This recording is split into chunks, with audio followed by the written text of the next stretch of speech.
putting on personal protection equipment. This nurse at Ulster Hospital in Belfast prepares to treat coronavirus patients. The ward they're in has been closed off and we can only film through the glass.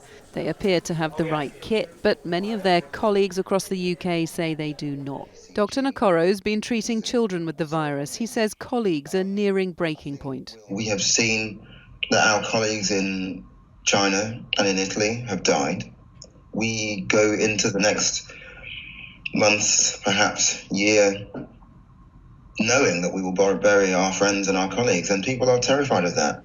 He's not alone. In a desperate letter to government, 900 doctors have highlighted the dire situation they say they're in.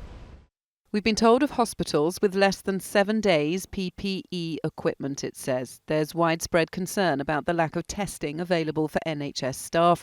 And it goes on, we're concerned for the mental health of NHS staff, enduring stressful and traumatic experiences.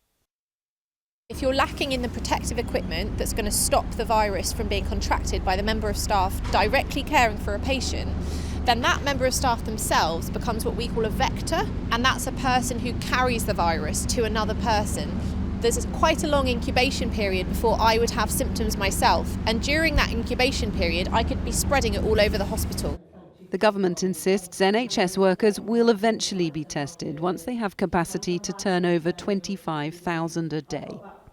The ability to test their staff, our staff, I'm an NHS worker myself, when people are actually unwell and self-isolating, particularly if they've got mild symptoms that mean that they could normally go back to work, is absolutely critical. So there's an incredibly strong incentive in the system to do so, and an enormous amount of effort is being put in to make sure we can do that.